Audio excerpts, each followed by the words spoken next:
As-tu déjà ressenti l'émotion d'un stade où des milliers de voix s'unissent pour un match? Cette journée du football et de l'amitié, c'est une journée qui célèbre bien plus que le football. Elle parle d'amitié, de solidarité et de ce qui fait l'âme de la Pologne. Aujourd'hui, je t'invite à découvrir pourquoi ce sport est au cœur de notre identité. Tu verras comment un simple ballon peut raconter des histoires de courage, de fierté et d'unité. Cet épisode, il te fera voir la Pologne sous un jour nouveau, moderne et vibrant. Reste jusqu'à la fin, car j'ai une question pour toi et une annonce spéciale pour la suite. Allons-y. Vitam, sur le double K, le podcast où on explore ce que signifie être polonais aujourd'hui avec un regard neuf et sans stéréotypes. En ce 25 avril, on va célébrer cette journée du football et de l'amitié. C'est une journée mondiale qui met le football à l'honneur pour promouvoir des valeurs comme l'amitié, le respect et l'égalité. En Pologne, cette journée, elle prend une dimension particulière. Ici, le football, c'est pas seulement un sport, c'est une passion qui unit les gens des grandes villes aux villages les plus reculés. Je te laisse imaginer un terrain à Cracovie où des enfants rient en jouant, un stade à Varsovie où les supporters entonnent l'hymne national, ou une petite communauté à Lublin qui organise un tournoi entre voisins. C'est l'esprit polonais dans toute sa force. Dans cet épisode, on va remonter l'histoire du football en Pologne, découvrir comment cette journée est célébrée et surtout comprendre les valeurs qu'elle révèle sur notre identité. Alors, prends un moment, installe-toi et viens avec moi dans ce voyage au cœur de la Pologne. Si tu es prêt, on commence maintenant. Si tu découvres le podcast du Double K pour la première fois, je suis ravi de t'accueillir. Ce podcast, il est dédié à l'identité polonaise. Ses traditions, ses valeurs, son histoire et la façon dont elle évolue aujourd'hui. Que tu aies des racines polonaises ou que tu sois simplement curieux de mieux connaître ce pays, cet espace, il est pour toi. Mon but, c'est de montrer une Pologne moderne, dynamique, loin des clichés, et de rassembler une communauté autour de ses valeurs partagées. Si tu veux, comme moi, déconstruire les préjugés, car la Pologne, ce n'est pas simplement des hivers rigoureux ou une histoire figée dans le passé, c'est un pays vivant, riche, qui regarde vers l'avenir, tout en honorant ses racines. Si cet épisode te plaît, je t'invite à mettre un j'aime sur la vidéo, à t'abonner à la chaîne, d'activer la cloche. Ton soutien, il nous aide à continuer à partager ces histoires. Et pourquoi pas envoyer cet épisode à un ami. Après tout, l'amitié est au cœur de cette journée. Je te remercie d'être avec nous. Et maintenant, on entre dans le sujet. Cette journée du football et de l'amitié est célébrée chaque 25 avril à travers le monde. Cette initiative, elle est née en 2013 grâce au programme Football for Friendship, soutenu par la FIFA et l'UEFA, qui vise à utiliser le football pour transmettre des valeurs universelles aux jeunes, l'amitié, l'égalité, la justice, la paix, la loyauté et bien d'autres. Partout, tu as des écoles et des clubs qui organisent des matchs amicaux, des ateliers éducatifs et des échanges pour promouvoir ces idées. En 2019, par exemple, tu as des milliers d'enfants dans plus de 50 pays qui ont participé à des tournois ou ont échangé des bracelets d'amitié, un symbole de connexion mondiale. C'est une journée qui rappelle que le football peut être un pont entre les cultures, un moyen de rassembler des gens qui ne parlent pas la même langue. En Pologne, cette journée, elle a une résonance un peu spéciale.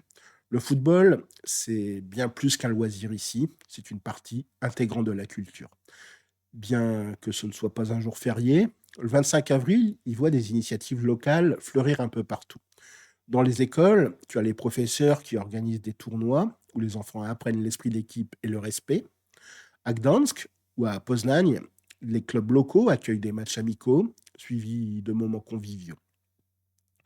La Fédération polonaise de football, qu'on appelle ici la PZPN, soutient aussi souvent ces événements, voyant dans cette journée une opportunité de transmettre la passion du football aux nouvelles générations. Tu as des joueurs comme Robert Lewandowski qui partagent parfois des messages pour encourager les jeunes à jouer et à se faire des amis à travers le sport. Cette journée, c'est une célébration de ce que le football représente pour nous, un lien, une fierté, une communauté. Pour comprendre pourquoi cette journée liée au football et à l'amitié touche autant les Polonais, il faut plonger dans l'histoire du football dans notre pays. Cette histoire, elle commence à la fin du 19e siècle, à une époque où la Pologne est rayée des cartes, divisée entre les empires russes, prussiens et autrichiens. Dans ce climat d'oppression, le football, il apparaît comme un symbole d'espoir. Et tu as les premiers clubs de football qui laissent dans les années 1900, le Leria Lwów et Czarny Lwów en 1903 et le Pogoń Lwów en 1904. Ces équipes, créées par des étudiants et des ouvriers, sont bien plus que des groupes sportifs. Ce sont des lieux où l'on parle polonais, où l'on chante des chansons patriotiques, où l'on rêve d'une nation libre. Je te laisse imaginer un terrain improvisé, un ballon usé et des jeunes qui jouent sous le regard des autorités. Chaque match est un peu une petite révolte, un moyen de dire nous existons. Quand la Pologne elle retrouve son indépendance en 1918, le football prend une nouvelle dimension. En 1919, la Fédération polonaise de football, la PZPN, est créée et en 1923, la Pologne rejoint la FIFA. Le sport devient alors un étendard, une façon de montrer au monde que notre nation est de retour. Mais il faudra attendre les années 70 pour que le football polonais il entre réellement dans la légende grâce à un homme, Kazimierz Górski. Né en 1921 à Lwów, Górski, c'est un peu un entraîneur visionnaire. Dans les années 70, il prend en main l'équipe nationale et la transforme en une force mondiale. En 1972, la Pologne remporte l'or aux Jeux olympiques de Munich. Puis en 1974, lors de la Coupe du monde en Allemagne, l'équipe, elle décroche la troisième place, un exploit incroyable à l'époque. Avec des joueurs comme Kazimierz Dejna et Grzegorz Lato, l'équipe joue un football audacieux, offensif, qui captive le monde. À l'époque, si on se replace dans le contexte politico-historique, la Pologne, elle vit sous le régime communiste, avec des restrictions et des pénuries. Ces victoires, ils sont un peu un baume pour le peuple. Les gens se rassemblent autour des rares téléviseurs, crient, pleurent. Górski, il disait même, le football, c'est simple, mais la simplicité est ce qu'il y a de plus dur. Cette idée, travailler dur, rester humble, viser l'excellence, ça résonne profondément avec l'esprit polonais. L'histoire du football, c'est aussi une histoire de résilience. Pendant la Seconde Guerre mondiale, des matchs sont organisés dans les ghettos, les camps, les forêts. Ces moments, même dans la tragédie, ils montrent que le football peut garder l'espoir vivant. Après la guerre, sous le communisme, les stades restent un espace de liberté où l'on peut exprimer sa fierté. En 1982, l'équipe polonaise, elle décroche une nouvelle troisième place à la Coupe du monde avec des joueurs comme Zbigniew Boniek. Aujourd'hui, le football polonais, il brille grâce à des figures comme Robert Lewandowski. Né à Varsovie, il est passé d'un petit club local à une carrière mondiale avec le Bayern de Munich et le FC Barcelone. En 2018, il confiait: je sais à qui faire confiance, mes amis, je ne les change pas facilement. Cette loyauté, cette amitié, c'est un peu l'essence de cette journée du football et de l'amitié. En 2012, quand la Pologne co-organise même l'Euro avec l'Ukraine, c'est un peu une vitrine pour le pays. Les stades de Varsovie et Gdansk montrent une Pologne moderne, ouverte, prête à accueillir le monde. Le football, hier comme aujourd'hui, ça reflète notre histoire, un mélange de lutte, de passion et d'aspiration à un avenir meilleur. Alors, tu vas me demander, mais comment on célèbre cette journée en Pologne? Je te laisse imaginer un vendredi ensoleillé, un 25 avril. Dans une école de Wrocław, des enfants s'échauffent sur un terrain, organisent un tournoi entre classes. Les professeurs, ce sont les arbitres. Et les gagnants, ils reçoivent des bracelets d'amitié, un symbole du programme Football for Friendship. À Poznań, le club Lech Poznań organise un match amical entre jeunes et vétérans. Les gradins sont remplis de familles, les écharpes bleues et blanches flottent. Et après le match, tout le monde partage un repas convivial.